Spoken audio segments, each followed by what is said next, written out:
Okey, selamat pagi. Kita sambung balik tajuk lepas iaitu usaha pemeliharaan dan pemuliharaan hidupan liar di Malaysia. Hari itu cikgu dah terangkan undang-undang iaitu kuatkuasakan undang-undang, kemudian kempen kesedaran alam sekitar. Okey, kemudian kita ada kempen kurangkan penggunaan beg plastik dan hari tanpa plastik. Okey. Kemudian kita tengok kempen Hari Tenggiling Sedunia. Ini ialah contoh-contoh nama kempen yang boleh kamu masukkanlah bila kamu menjawab soalan. Okey, kempen ini dia disambut pada hari Sabtu ketiga bulan Februari setiap tahun. So dia tak ada tarikh spesifik lah. Okey, dia hanyalah Sabtu ketiga bulan Februari setiap tahun. Dia untuk meningkatkan kesedaran manusia tentang pemeliharaan dan pemeliharaan hidupan liar. Dia menghentikan kegiatan perdagangan haram tenggiling. Sebab orang jual tenggiling ni sebab katanya nak makan satu lagi nilai perubatan dia lah yang tinggi. Okey, populasi tenggiling di Asia merosot sebanyak 80% dalam tempoh 2007 hingga 2017. Kemudian keputusan Konvensyen tentang Perdagangan Antarabangsa ke atas spesies fauna dan flora liar terancam atau Convention on International Trade in Endangered Species of Wild Fauna and Flora CITES telah meluluskan pengharaman penuh perdagangan tenggiling. Biasa tenggiling ni kat Malaysia mereka tangkap, mereka akan bawa ke negara-negara Asia yang lain lah sebab permintaan dia yang tinggi. Kalau kat Malaysia sendiri ni kita tak ada permintaan yang tinggi sangat. Okey, kemudian langkah seterusnya ialah Pusat Konservasi dan Taman Negara. Biasanya kita akan tulis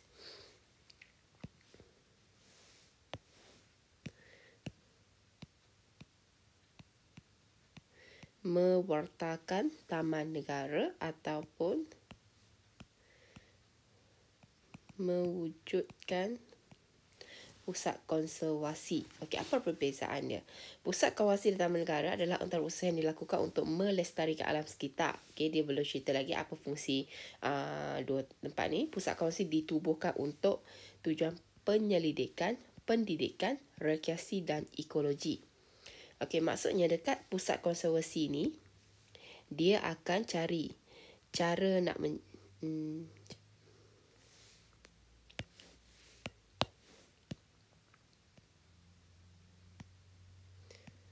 kat pusat konservasi ni dia akan cari cara nak memelihara ataupun cara penjagaan. Lepas tu dia akan cari juga cara pembiakan. Lepas tu dia akan kaji semua. Kalau tu ada penyakit dan sebagainya, mereka akan cari ubat. So dia boleh jaga populasi hidupan tersebut lah. Okey, taman negara pula merupakan habitat bagi kebanyakan spesies hidupan liar di Malaysia. Berikut merupakan contoh lokasi pusat konservasi dan taman negara. Taman negara ni bila kita wartakan hidupan dalam ni, hidupan ataupun tumbuh-tumbuhan, kita tak boleh musnahkan. Okey. Berikut muka contoh lokasi pusat konservasi dan taman negara yang terdapat di Malaysia. Okey, Pusat Konservasi Tuntun Bukit Pinang yang berada di Kedah.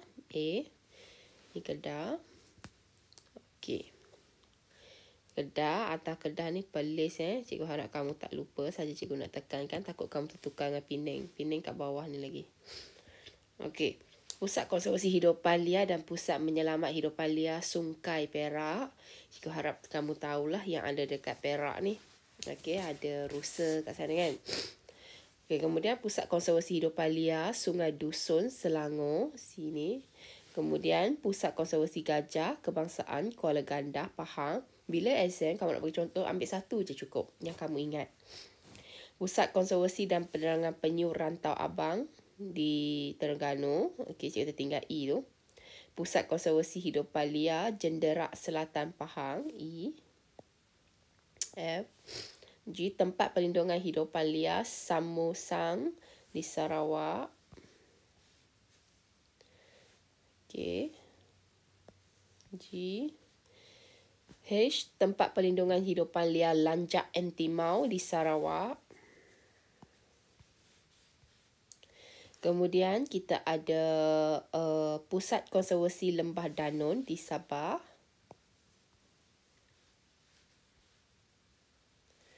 Okey, sekarang kita nak tengok Taman Negara pula. Yang pertama ialah Taman Negara yang paling senang kamu nak hafal ialah Taman Negara saja. Dekat Pahang. Okey, dia memang letak Taman Negara, dia tak letak nama lain. Kemudian kita ada nombor 2, Taman Negara Endau Rompin Johor. Di antara sempadan Endau dengan Rompin, iaitu Endau di Johor, Rompin di Pahang. So dia nama Taman Negara tu Taman Negara Endau Rompin lah. Taman Negara Tanjung Datu di Sarawak, nombor 3.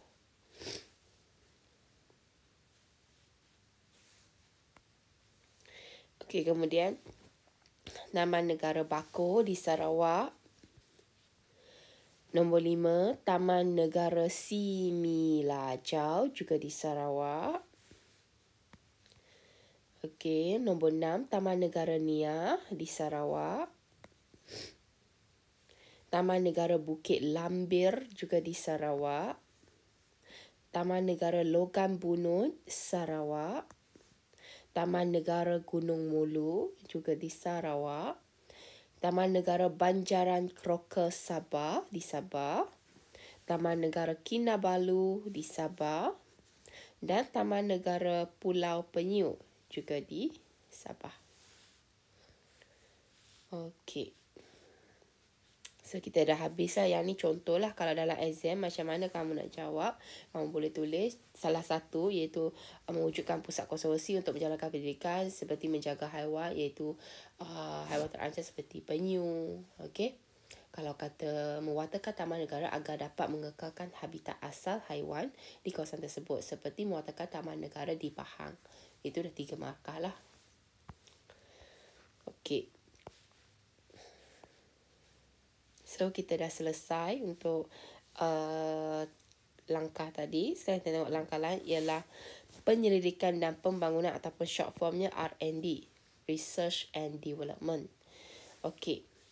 Kenapa kita nak buat research and development? Tujuan pendidikan dan pembangunan tentang hidupan liar. Kita nak memberi kesedaran kepada masyarakat tentang pentingnya pemeliharaan dan pemuliharaan hidupan liar. Kemudian kita nak kekalkan hidupan liar dan habitatnya supaya khazanah kita terpelihara. Kalau one day kita terpaksa tunjuk harimau tu dalam gambar saja, ia akan jadi satu keadaan yang sangat menyedihkan lah. Anak-anak kita ataupun kata generasi kita akan datang dah tak tahu apa tu rupa harimau. Berdasarkan gambar je boleh tahu itu harimau. So macam kita lah. Tengok dinosaur tu secara gambar. Tapi dinosaur tu tak ada, okey lah. Kalau ada sekarang, dia makan kita kan. Okey. Penyelidikan tentang hidupan liar. Mengenal pasti habitat sesuatu hidupan liar.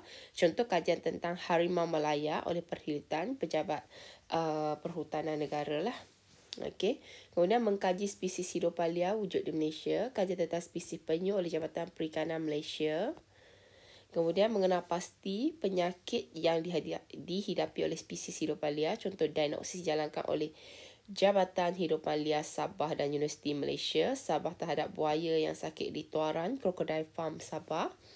Mengenai makanan yang sesuai dengan hidupan liar. Contoh kajian tentang makanan untuk beruang matahari oleh Bornean Sun Bear Conservation Centre. Menjalankan kerjasama pendidikan antara agensi kerajaan dengan universiti tempatan. Contohnya kolaboratif Perkhidmatan dengan Universiti Putra Malaysia berkaitan spesies terancam. Kemudian kaedah pembiakan untuk mengekalkan spesies hidupan liar. Contohnya projek pembiakan dalam kurungan meningkatkan populasi seladang sederak. Kemudian mengkaji kemandiran dan sifat hidupan liar. Kajian tentang perilaku tapir oleh Malay Tapir Conservation Centre MTCC di Pusat Konservasi Hidupan Liar Sungai Dusun Selangor. Okey, jadi yang ini yang dia sebut ni 1, 2, 3, 4, 5, 6, 7. Ini kategori contoh. Atas ni 2 ni kategori huraian. So, bila kamu nak jawab nanti kalau dalam exam, Okey, kamu akan tulis menjalankan R&D untuk memberikan kesedaran kepada masyarakat tentang pentingnya pemeliharaan dan pemuliharaan hidupan liar seperti mengenal pasti habitat sesuatu hidupan liar melalui kajian tentang habitat harimau Melaya oleh Perkhidmatan. Kamu akan dapat 3 markah. Okey. Kalau kata kamu tak nak contoh ni, kamu boleh ambil melakukan R&D untuk memberikan kesedaran kepada masyarakat tentang pentingnya pemeliharaan dan pemuliharaan hidupan liar dengan mengkaji spesies hidupan liar yang wujud di Malaysia melalui kajian spesies penyu oleh Jabatan Perikatan Malaysia. Ambil mana-mana contoh. Huraian tadi kamu boleh ambil yang ni ataupun yang ni. Pilih salah satu saja. Okey, seterusnya kita melakukan penilaian impak alam sekitar ataupun EIA. Okey, penilaian impak alam sekitar atau Environment Impact Assessment, EIA ialah kajian untuk mengenal pasti, meramal, menilai dan memberitahu maklumat tentang kesan alam sekitar akibat daripada sesuatu projek pembangunan yang dicadangkan dan memperincikan langkah untuk mengurangkan kesan terhadap alam sekitar sekiranya projek diluluskan dan diimplementasikan. Maksudnya dijadikanlah, dijayakanlah. Okey. Kalau kita nak buat lapangan terbang kat satu kawasan, kita akan kaji dulu berapa banyak haiwan terpaksa kita pindahkan, berapa banyak tumbuhan yang akan musnah. Kemudian berapa berapa orang akan guna kawasan tersebut. Okey, dia membawa berapa banyak kesenangan kepada kawasan tersebut. So kita akan kaji sama ada impak kesan negatif tu kurang daripada kesan positif ke, ataupun kesan positif tu kurang daripada kesan negatif. Kalau kata kesan positif yang kita dapat kurang daripada kesan negatif di kawasan tersebut, maka kawasan tu tak akan dibangunkan lah, dia akan dikekalkan. Sebab kita mengambil kira tentang impak alam sekitar ini. Okey, objektif EIA ni dia untuk meramal dan menjagakan kesan projek bangunan ke atas alam sekitar. Dia meneliti dan memilih alternatif projek yang terbaik. Maksudnya dia nak kaji projek mana yang terbaik lah, yang mana bagi kesan positif lebih banyak berbanding kesan negatif. Mengenal pasti dan memberi langkah kawalan supaya suatu projek. Kemudian meramal impak ke atas alam sekitar, mengenal pasti kos terhadap alam sekitar dan faedah projek kepada masyarakat yang cikgu terangkan dalam bahasa mudah tadilah. Kemudian perundangan dalam EIA Seksyen 34A 1 Akta Kualiti Alam Sekeliling 1974, Akta 127, Pindaan 1985, denda tidak melebihi RM100,000 atau penjara tidak melebihi 5 tahun atau kedua-duanya sekali jika gagal mematuhi peraturan. EIA dikuatkuasakan di Malaysia pada 1 April 1998. Okey, contoh aktiviti yang memerlukan EIA ialah pembalakan, pertanian yang melebihi keluasan 500 hektar, kemudian pembinaan empangan hidroelektrik melebihi keluasan 400 hektar, pembinaan resort atau hotel di tepi pantai yang melebihi 80 bilik, pembinaan infrastruktur seperti pembinaan hospital, lebuh raya, lapangan terbang, landasan kereta api dan bandar baharu. Okey, macam mana kita nak huraikan ini?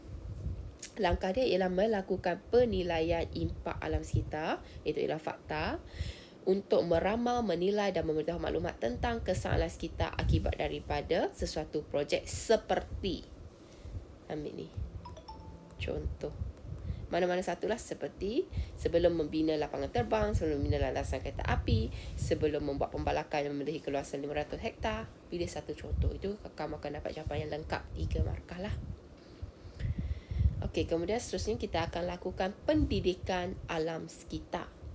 Pendidikan alam sekitar ialah satu proses pembelajaran yang melibatkan penyelesaian masalah dan keupayaan murid untuk membuat keputusan yang tepat demi masa depan, khasnya untuk generasi akan datang, keperluan pemeliharaan alam sekitar. Okey, pendidikan alam sekitar, murid-murid, okey, apa kepentingan dia? Murid-murid akan mengutamakan alam sekitar dalam sesuatu tindakan. Murid dapat melibatkan diri secara aktif di lapangan. Murid akan lebih peka dan prihatin mengenai alam sekitar. Murid akan mempunyai pengetahuan dan kemahiran untuk penyelesaian isu-isu alam sekitar. Murid bermotivasi untuk memelihara dan memelihara alam sekitar. Murid akan memahami konsep pembangunan lestari, iaitu pembangunan yang tanpa menjejaskan alam sekitar lah. Okey, macam mana kita nak tulis dalam exam? Biasa yang ini kita akan tulis menjalankan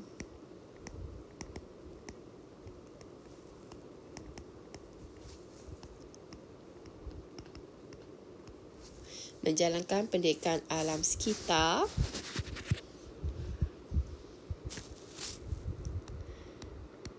sama ada di sekolah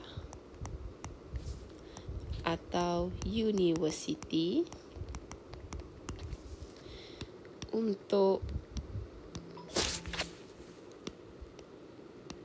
meningkatkan kesedaran murid atau pelajar tentang alam sekitar melalui subjek geografi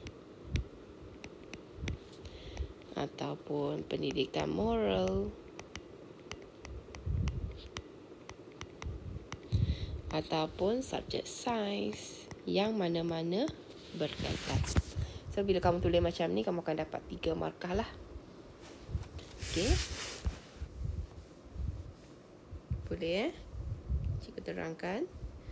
Okey, kemudian mewartakan hutan simpan. Okey, ini fakta yang seterusnya. Ini ialah fakta dia. Hutan simpan merupakan kawasan hutan yang diwartakan untuk tujuan perhutanan dan ditadbir oleh Jabatan Perhutanan Negeri. Kawasan ini tidak boleh ditebang kerana dilindungi oleh Undang-Undang di bawah Akta Perhutanan Negara 1984. So, kita akan tulis jawapan dalam exam. Mewartakan hutan simpan untuk mengekalkan habitat flora dan fauna di kawasan tersebut. Okey, seperti mewartakan hutan simpan. Ambil mana-mana satu yang kamu suka. Okey, Royal Bloom pun tak ada masalah sebab dia tahu dia memang hutan simpan yang ada di Perak tu. Cikgu ambil hutan simpan Royal Bloom. Okey.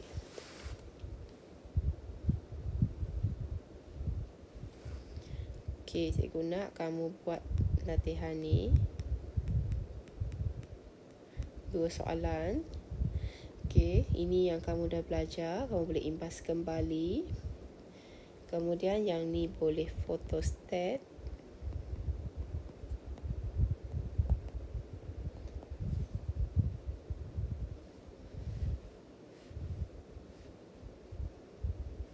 Kalau tak faham boleh tanya cikgu nanti. So, peringatan, minggu depan kita akan mula kelas bersemuka yang hutang dengan cikgu. Tak tahu dari bila dia hutang. Bukan hutang duit, hutang tugasan. Kalau cikgu bagi TP1, salam takziah lah. Kecuali kamu dapat 85 markah ke atas untuk exam, it's okay. TP1 akan berubah lah sebab kamu buktikan kamu follow walaupun tak hantar kerja kan. So, cikgu takkanlah tak nak bagi kamu TP yang sewajarnya. Kalau memang kamu dalam exam tu dapat 10 markah, 40 markah, faham-faham je lah.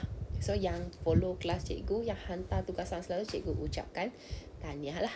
Okay, sekian. Terima kasih.